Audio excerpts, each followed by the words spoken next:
Assalamualaikum warahmatullahi wabarakatuh. Di sana bertemu lagi kita dalam podcast Pasaman Net. Kali ini seperti yang teman-teman bisa lihat di belakang kita ada lukisan dari sosok tokoh besar asli Pasaman yaitu Tuanku Imam Bonjol. Nah, kali ini kita sedang berada di Museum Tuanku Imam Bonjol. Nah, kenapa kita angkat cerita ini atau konten ini? Karena sebagai warga asli Pasaman atau putra daerah Pasaman, sudah selayaknya kita lebih mengenal sosok seorang pahlawan yang sangat diakui oleh seluruh dunia, yaitu Tuanku Imam Bonjol yang asli dari Pasaman. Mungkin kita dari kecil sudah belajar di SD ada pahlawan namanya Tuanku Imam Bonjol, aslinya dari Bonjol, tapi mungkin kita belum mengenal. Oleh karena itu, sekarang kita akan berbicara dengan sosok yang juga capable untuk menjelaskan hal ini, yaitu Pak Denny ya Pak ya, Pak Denny. selaku pengelola dari Museum Tuanku Imam Bonjol. Ya Pak, sehat Pak? Alhamdulillah. Alhamdulillah. Oke. Jadi Pak, kita mau berbicara sedikit tentang Tuanku Imam Bonjol ya Pak ya. Tapi sebelum kita masuk ke sosok Tuanku Imam Bonjol, mungkin Bapak bisa cerita sedikit dulu tentang Museum Tuanku Imam Bonjol ini Pak. Ini sejak kapan berdiri dan bagaimana sejarahnya Pak? Terima kasih. Perkenalkan, nama Bapak adalah Bapak Denny, biasa dipanggil Bapak Denny, atau nama lengkapnya adalah Denny Yosendri, yang merupakan seorang staf atau pemandu di Museum Tuanku Imam Bonjol. Jadi berbicara mengenai Museum Tuanku Imam Bonjol ini, museum ini dibangun untuk mengenang jasa-jasa pahlawan dari seorang putra Bonjol yang bernama Tuanku Imam Bonjol, itu untuk ditauladani oleh generasi muda karena kegigihan dan perjuangannya mempertahankan dan membela tanah air. Dan itu berlangsung pada abad 18. 18 Pak, 1800-an. 1800-an. Nah, jadi museum ini dibangun pada tahun 1990. Dimulai dengan pembahasan lahan dari tahun 1975, selesai di tahun 1990 oleh pemerintah Provinsi Sumatera Barat, dan kemudian pengelolaan diberikan atau diserahkan ke pemerintah daerah Kabupaten Pasaman. Oke. Nah, museum ini dibangun 2 lantai, ada berupa ruang pustaka, ruang relief, itu perjuangan-perjuangan dari pahlawan Tuanku Imam Bonjol. Nah, sampai saat ini museum ini kita ini dikelola oleh Dinas Parporabut. Apa Pak? Parporabut. Parporabut. Ya, pariwisata, pemuda olahraga dan kebudayaan Kabupaten Pasaman. Oke. Nah, inilah instansi yang mengelola sekarang Mengelola museum ini sekarang. museum kita ini, Museum Tuanku Imam Bonjol. Nah, itu sedikit tentang Museum Tuanku Imam Bonjol. Oke Pak, berarti dari tahun 1990 Pak ya? 90. Terus nanti di dalam museum ini pastinya ada koleksi ya Pak, benda-benda bersejarah gitu Pak ya.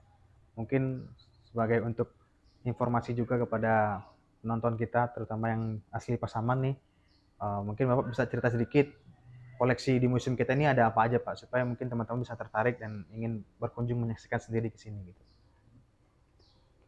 Untuk koleksi Museum Tuanku Imam Bonjol ada 4 jenis. Ada numismatika, ada keramologika, ada seni rupa, dan ada berupa karya-karya masyarakat. Ya.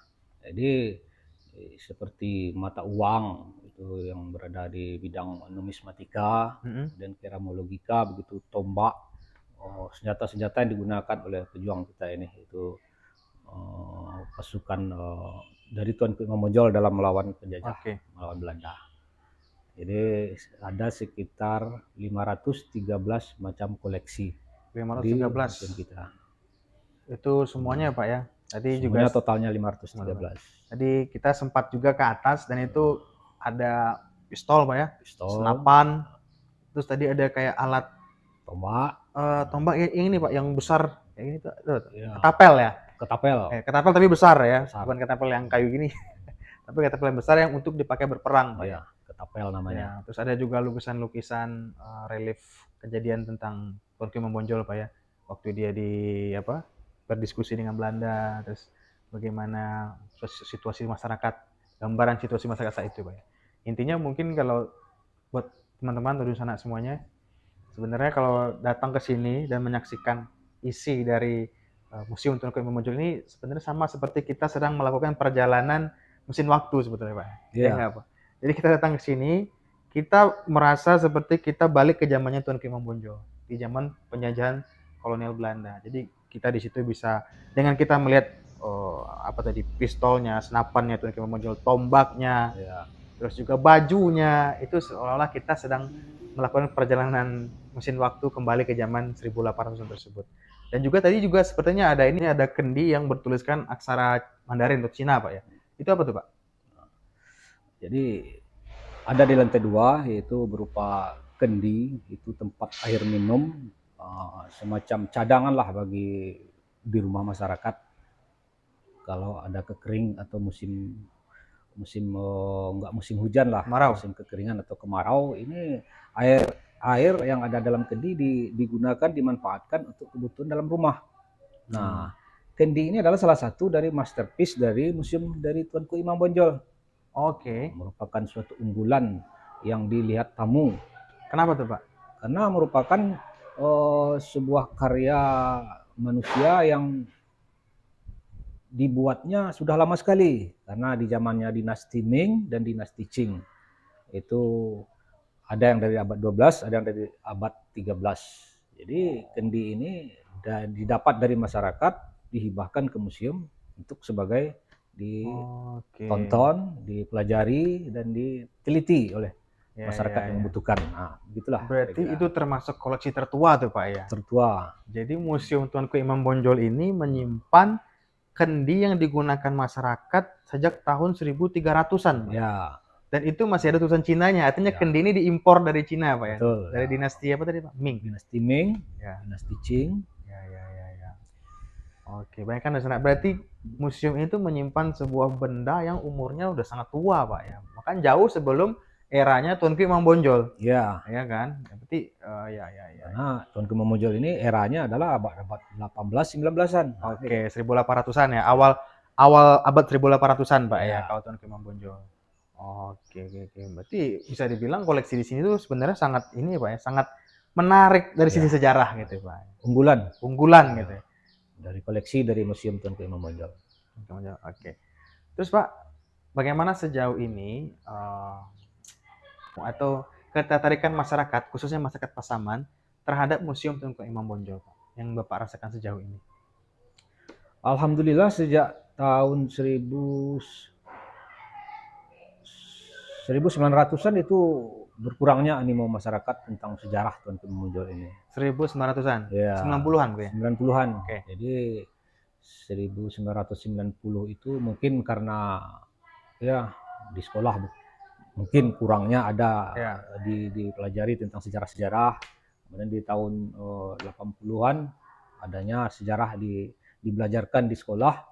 Jadi ini mulai ada keinginan dari masyarakat untuk melihat dan ingin tahu apa yang terjadi masa lalu. Kemudian dengan adanya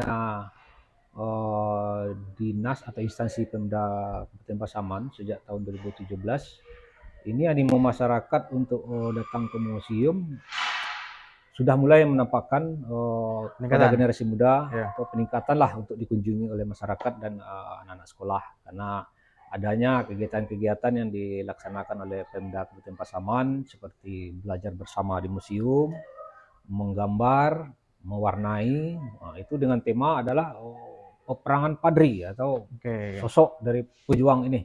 Ya, ya.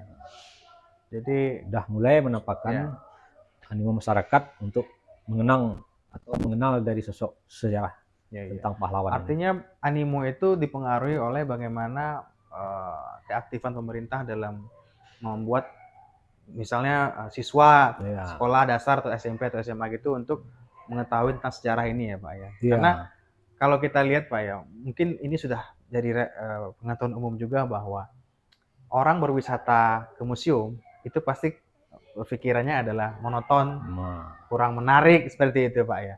Nah, jadi tantangannya mungkin bagaimana membuat hal itu menjadi menarik ya Pak ya bagi masyarakat gitu. Dan mungkin dari yang Bapak lihat pemerintah sudah melakukan hal yang positif untuk itu Pak ya, sehingga minat masyarakat untuk datang udah meningkat Pak ya. alhamdulillah dari tahun ke tahun. Sekarang di tahun 2021 itu memang di masanya pandemi, tapi di awal awal tahun 2022 ini udah mulai peningkatan lagi. Udah Yang naik lagi ya? sebelumnya Iya, ada iya, iya. ada 2000 4000-an, Per sekarang tahun tuh, Pak? per tahun. Oke. Akhir sebelum pandemi itu ada sekitar 6 ribuan per tahun. 6.000 per tahun. Sekarang sudah berakhirnya pandemi di 2022, diperkirakan udah mencapai sekitar 3 ribuan 3.000. dari Januari sampai Juni. Berarti prognosanya bisa lebih dari 6.000 dong di Desember. Ya, alhamdulillah. Ya. Oke. Tapi itu Sampai kebanyakan dari sekolah-sekolah, Pak ya? ya dari sekolah, dari perguruan tinggi, Mm-hmm. dari komunitas-komunitas atau kelompok-kelompok Oke. kelompok-kelompok belajar lah. Kelompok belajar.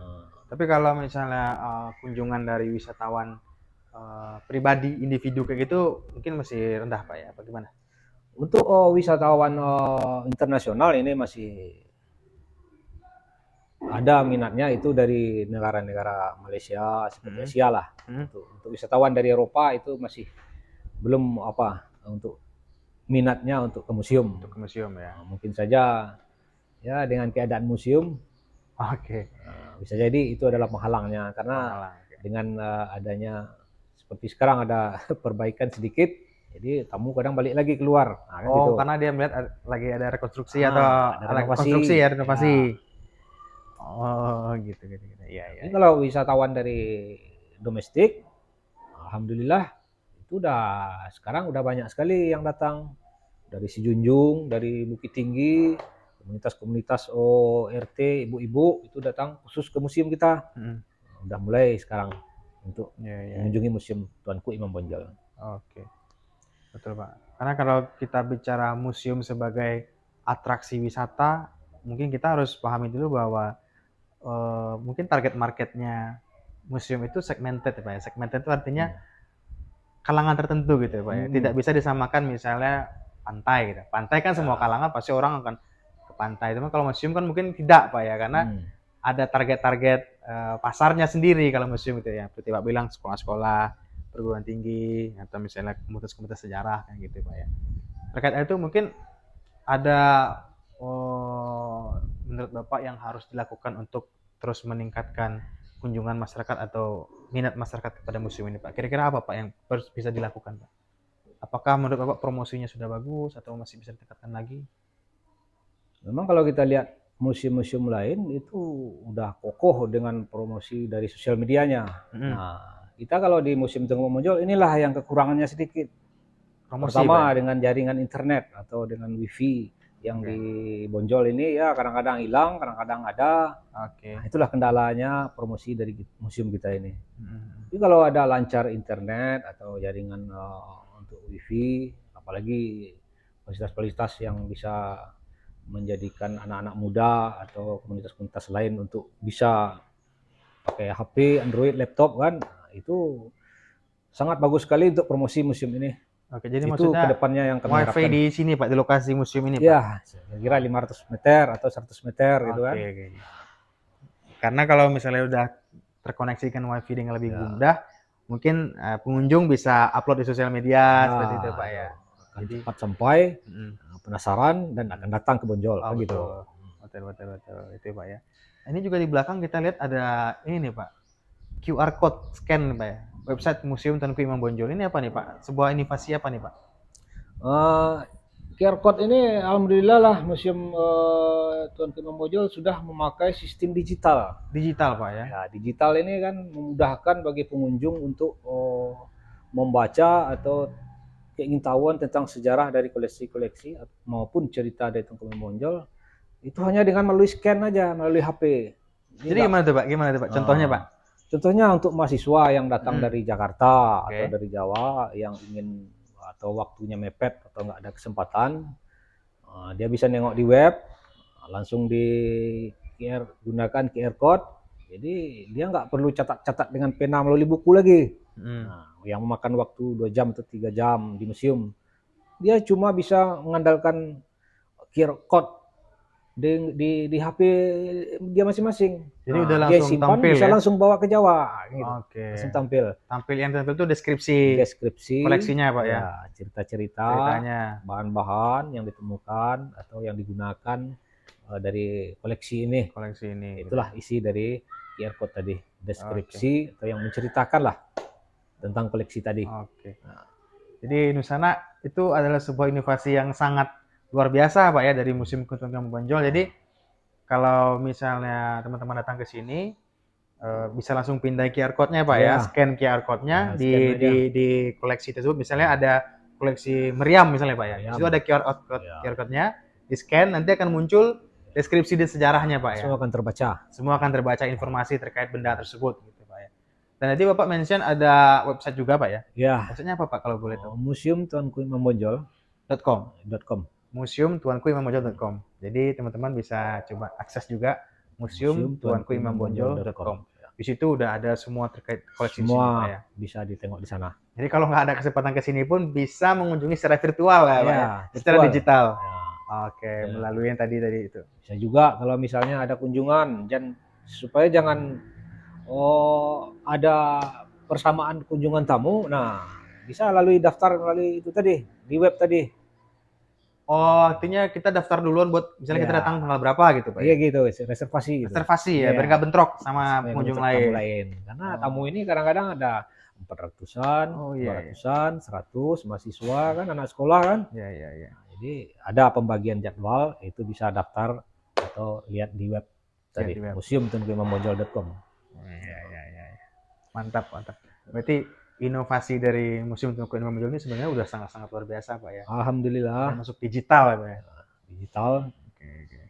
Oke, Pak, itu terkait museum. Nah, sekarang kita mau bahas sedikit tentang sosok Tuan Kui Bonjol, Pak. Karena kan magnet utama dari museum ini kan ya Tuan Kui Bonjol ya, Pak ya. Ya. Jadi sebenarnya apa ya, Pak ya? Bagaimana sih sosok Tuan Kui Bonjol itu yang harus diketahui oleh rakyat Pasaman sendiri, Pak? Mungkin Bapak bisa cerita sedikit. Jadi kalau kita berbicara tentang Tuanku Imam Bonjol, dia ini adalah seorang pejuang padri, pemimpin padri, dan juga seorang ulama. Ulama juga, Pak ya? Ya. Jadi sosok beliau ini kita bisa ambil adalah dari cara dia memimpin. Nah, seperti disebutkan tadi sebagai pemimpin perang padri yang membawahi anggota-anggota padri yang mulai dari Sumatera Barat, Jambi, Riau, dan Bakar Toba. Nah, ini adanya orang-orang padri di sana.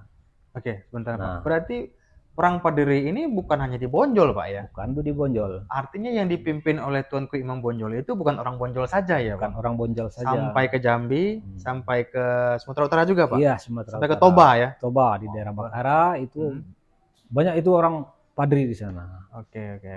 Ini mengilhami dari sosok Tuanku Imam Bonjol yang ada di Bonjol ini. Oke, dan sana kita lanjutkan tadi sempat jeda azan asar. Oke, Pak, kita lanjut membicarakan tentang Tuanku Imam Bonjol. Tadi kita udah tahu bahwa ternyata perang Padri itu tidak hanya sebatas di Bonjol, Pak ya. Bahkan melebar sampai ke Jambi, sampai ke Danau Toba ya. Nah, itu merupakan sesuatu hal yang luar biasa, Pak ya, karena seorang tokoh dari Bonjol, Pasaman itu bisa menginspirasi pergerakan yang jauh lebih luas daripada Pasaman dan Bonjol itu sendiri gitu. Itu bagaimana Pak sosok Tuanku Imam Bonjol ini melakukan hal tersebut? Dia melakukan itu karena yang dilakukan oleh masyarakat Minangkabau untuk memerangi masyarakat yang tidak sesuai dengan kaidah-kaidah agama seperti itu. Nah, daerah lain pun meniru kegiatan seperti itu. Karena dia perkirakan berhasil kan itu. Oke, jadi daerah lain memandang pergerakan Tuanku Imam Bonjol ini berhasil, Pak. Berhasil. Dia lakukan juga lah dengan merubah tingkah laku masyarakat yang tidak sesuai dengan aturan-aturan di masyarakat dan juga kaidah-kaidah agama. Nah, itulah yang dia lakukan. Oke. Lalu bagaimana dengan reaksi Belanda, Pak? Bagaimana posisi yang diambil Belanda dalam perang Padri ini? Nah, kalau kami seperti Bapak mengasumsikan ini Belanda hanya mempergunakan situasi yang tadinya baik-baik dirubah jadi tidak baik. Gimana tuh, Pak? dalam rangka untuk menguasai atau mempertahankan jajahan di Nusantara ini gitu. Selalu memanfaatkan situasi tadi. Oke, jadi Belanda ini melihat situasi ada pertentangan antara kaum adat dengan kaum tuanku, Ya, lalu dia Belanda masuk. Ya, berpihak membantu golongan adat. adat. Oke, golongan adat ini yang tidak melakukan syariat Islam, Pak ya. Ya, dia melaksanakan syariat Islam, tapi Oke, mungkin di zaman itu ada semacam arahnya yang tidak sepantasnya yang dilakukan atau misal terlalu keras dalam agama. Mungkin begitu kenyataannya di zaman itu. zaman itu Ya. contoh-contohnya misalnya apa, Pak? Kaum adat yang melakukan sesuatu yang mungkin tidak sesuai dengan agama itu apa, Pak? Ya, Contohnya. misalnya dengan melakukan dalam cerita naskah beliau diceritakan ada itu mengenai masyarakat yang tidak melakukan sholat. Tidak sholat, oke. Ya, itu dipantau oleh orang-orang Padri ini. Oke. Nah, itu akan dikasih teguran, akan dikasih ancaman juga kalau tidak melaksanakan. Oke. Karena dia melihat itu sudah merusak generasi dan akan sampai ke generasi lainnya, kan ini. Ya, Itu yang ya. dia lakukan. Dan sabung ayam juga, Pak ya? Ya, Adu ayam. sabung ayam, kemudian perubahan yang seperti aturan-aturan adat yang ada di suatu tempat atau suatu daerah yang tidak sesuai dengan agama, itu dia Oke. lakukan perubahan. Oke, berusaha untuk merubah tatanan adat, Pak ya. Ya, Tapi tidak sesuai dengan tuntunan agama. tuntunan agama. Oke, oke. Nah, berarti kan disitulah masuknya politik adu domba Belanda itu, Pak Ya, ya. divide Divide et impera impera. itu ya. Memanfaatkan situasi tersebut gitu. Hmm. Lalu nih Pak, yang kita masih penasaran gitu Pak, sebenarnya bagaimana akhir dari perjuangan Tuanku Imam Bonjol ini sendiri Pak? Nah, menurut naskah dari Tuanku Imam Bonjol yang sekarang ada di Dinas Perpustakaan dan Arsip Provinsi Sumatera Barat, itu Bapak pernah baca kopiannya dan juga cerita-cerita dari masyarakat. Akhir dari Perang Padri ini adalah adanya pahlawan ini tidak dibonjol lagi. Jadi Tuanku dia tidak dibonjol lagi. tidak dibonjol lagi, dibawa, ditangkap dan diasingkan ke daerah Sulawesi. Sulawesi Pak ya. Ya, nah disitulah dengan tidak adanya sosok pemimpin yang kuat, akhirnya masyarakat Minangkabau kehilangan pemimpin yang kuat tadi, hilang kepercayaan. Siapa panutan yang akan ditiru. Akhirnya di Melemah. 1837 itulah waktu tuanku berangkat ke Sulawesi. Jadi otomatis di 1838 setelah tuanku dilanjutkan oleh tuanku Tambusai 1 tahun. Tuanku Tambusai di Rohul Pak ya. Rokan Hulu. Rokan Hulu. Ya. Oke. Tuanku Imam Bonjol 1837 ke Sulawesi Utara. Manado. Dia Oke. pemimpin dilanjutkan oleh pemimpin Padri ini oleh Tuanku Tambusai. Tuanku Tambusai. Itu hanya 1 tahun. Di 1838 Tuanku Tambusai Malaysia. juga dapat mungkin karena divide impera Belanda tadi, Tuanku Tambusai lanjut ke Malaysia. Malaysia. Kita juga nggak tahu gimana, tapi tidak diberitakan takut oleh Belanda. Nah, kan gitu. Ini salah satu yang diperbaiki oleh keturunan Tuanku Tambusai saat ini itulah. Jadi Tuanku Tambusai bukan melarikan diri ke Negeri Sembilan, tapi menyelamatkan masyarakat-masyarakat yang ada di Rokan Hulu atau Riau. Nah, di tahun 1838 otomatis Belanda menguasai daerah Sumatera Tengah ini yang intinya adalah Minangkabau ini, seperti Rokan Hulu dan daerah-daerah lainnya di Sumatera Tengah itu dikuasai oleh Belanda sampai sekitar tahun 1941 katanya Jepang lagi yang masuk. Oke. Berarti akhir dari perjuangan ini ketika sosok Tuanku Imam Bonjol akhirnya dalam tanda kutip disingkirkan Pak ya, dari Sumatera Tengah ini Pak ya. Saya juga pernah baca Pak, katanya Tuanku Imam Bonjol itu diajak berunding Pak ya, awalnya Pak ya, oleh Belanda ke Bukit Tinggi, nanti setelah itu ke Padang ke Batavia, Batavia ke Cianjur, benar begitu Pak ya? Akhirnya sampailah akhirnya di Manado tadi. Itu gimana Pak? Memang sengaja taktik Belanda untuk mengelabui atau emang ada sesuatu cerita lain? Jadi sosok tuanku mau berunding dengan Belanda itu sudah memperkirakan apa yang akan terjadi mungkin. Nah, karena dia melihat masyarakat mungkin sudah Ada yang berpihak ke Belanda mungkin, ada yang mengalami kesusahan ekonomi, jadi ingin damai lah istilahnya dengan hidup dengan Belanda. Akhirnya Tuanku Imam Bonjol ini diajak bersidang, diajak bertemu di suatu tempat yang akhirnya sampai ke Sulawesi Utara. Jadi kronologisnya katanya ditipu oleh Belanda, triknya dengan cara membuat janji pada jam 5, tuanku sudah hadir jam 5 di suatu tempat. Tapi Belanda datangnya jam 5 lewat. Nah, di situ Belanda marah sama tuanku. Kenapa tuanku tidak ada di tempat? Padahal tuanku Padahal sudah udah menunggu datang. lama di sana. Iya. Akhirnya begini tuanku lanjut saja ke Padang, kita jumpa di sana jam 7. Akhirnya terjadi lagi begitu. Tuanku membonjol jam 7 sampai di sana, Belandanya jam 7 lewat baru sampai. Akhirnya tuanku dituduh lagi, tidak tepat janji. Tidak tepat janji. Akhirnya sampailah demikian ke Cianjur, sampai ke Ambon, dan terakhir ke Desa Lutak, Manado, Sulawesi Utara. Sampai akhir hayatnya di situ. Sampai akhir hayatnya, umur 92 tahun, selama 30 tahun hanya zikir dan sholat di Desa Lutak. Berarti 30 tahun terakhir hayatnya tuanku itu memang sudah tidak melanjutkan lagi perjuangan di sana, Pak ya? Iya, di samping faktor umur, juga udah menjalankan syarat-syarat fokus diri pribadi, fokus pada agama. Dan yang menarik juga Pak, yang pernah saya baca, waktu terjadi perang, kalau nggak salah di Penegoro Pak ya, di Jawa, Belanda membutuhkan tambahan pasukan di Jawa untuk menghadapi pasukan di Penegoro. Artinya ada alokasi pasukan dari Sumatera Tengah ini dialokasikan ke Jawa Pak ya. Iya. Sebenarnya kan waktu itu adalah waktu yang tepat bagi tuanku untuk membinasakan Belanda di Sumatera Tengah, tapi tuanku tidak melakukan itu Pak ya. Ya. Kenapa tuh Pak? Itu juga jadi pertanyaan bagi kita, kenapa Tuanku Imam Bonjol tidak memanfaatkan menyerang Belanda habis-habisan di saat Belanda mengerahkan seluruh pasukannya ke Tanah Jawa. Jadi dalam situasi itu Tuanku ini tidak selalu berfokus pada perang ya, tapi juga agama yang nomor satu. Jadi kenapa dia tidak menyerang habis-habisan Belanda?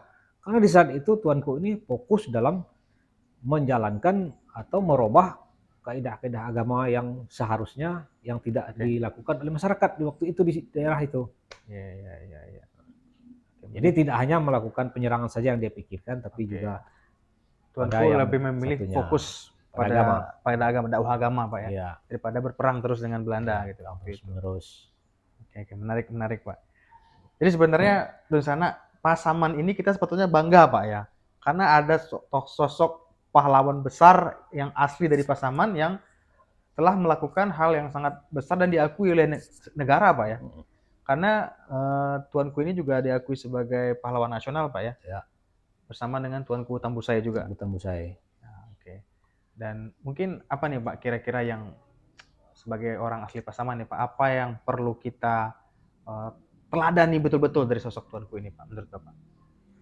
Ya seperti buat generasi muda, itulah yang kita contoh dengan melakukan perubahan-perubahan dari tingkah laku masyarakat yang baik akan menghasilkan yang baik. Nah, kan gitu. Seperti yang dilakukan oleh pasukan Padri, merubah tingkah laku manusia yang tidak sesuai dengan syariat agama, dia lakukan. Jadi untuk menampilkan atau memutuskan suatu masalah, gitu. Memperbaiki tingkah laku manusia. Jadi yang harus kita teladani saat ini adalah sebagai sosok cara dia memimpin. Nah, itu. Bagaimana dia mempergunakan senjata yang tidak dipunyai tapi dia punya, seperti ketapel yang kita bicarakan tadi, itulah yang diadopsi dari peperangan Romawi kuno. Nah, orang Padri juga menggunakan ketapel. Itulah keahlian yang dipakai oleh sosok tuanku tadi, menggunakan cara-cara atau strategi-strategi dalam hidup dia yang tidak luput dari agama. Dan pastinya juga keberaniannya Pak ya? Iya, itu. Keberaniannya Tuanku Imam Bonjol, kecerdasannya, dan karismanya Pak ya? Karena zaman itu kan belum ada TV, belum ada sosial media Pak ya? Tapi seorang tuanku bisa menginspirasi daerah-daerah lain Pak ya? Pasti itu kan karisma yang luar biasa gitu ya. Iya, orang jauh bisa tahu. Orang jauh bisa tahu di waktu itu gitu, Pak. Itu. Ya. Kalau zaman sekarang oke, ada TV, ada sosial media, gampang orang akan tahu. Tapi zaman itu tahun 1800-an, wah itu luar biasa, Pak ya. Kalau bukan sosok yang sangat menginspirasi, tidak mungkin tempat lain akan mendengar tentang kisah Tuanku Imam Bonjol pada Iya, zaman itu. betul Pak betul. ya. Oke, di sana mungkin sudah dapat gambaran ya tentang Tuanku Imam Bonjol, bagaimana kisah heroiknya Tuanku Imam Bonjol. Nah, kalau ingin lebih merasakan lagi eh, kisah tersebut, silakan datang, Pak ya, Iya, ke Museum Tuanku Imam Bonjol. Buka dari jam berapa sampai jam berapa, Pak? dari jam 8 sampai jam 16. Jam 8 sampai jam 4 sore, Pak ya? Iya, termasuk Sabtu dan Minggu. Setiap hari berarti, Pak? Setiap hari. Oke, setiap hari buka dari jam 8 sampai jam 4 sore. Di sini teman-teman bisa menemukan semua benda-benda bersejarah yang ada kaitannya dengan Tuanku Imam Bonjol dan semoga bisa merasakan sensasi di mesin waktu gitu, Pak. Iya. Kembali ke abad tahun 1800-an, berada di tengah-tengah pasukannya Tuanku Imam Bonjol gitu, Pak. Oke, Nusana, semoga pembicara kita dengan Pak Denny ini bermanfaat dan kita sebagai warga Pasaman supaya kita lebih bangga dengan sosok pahlawan kita yaitu Tuanku Imam Bonjol dan mari kita ramaikan Museum Tuanku Imam Bonjol yang terletak di Desa Bonjol ini, Pak ya. Iya. Oke, demikian dari kami, saya Diki Agani dan Pak Denny pamit. Assalamualaikum warahmatullahi wabarakatuh.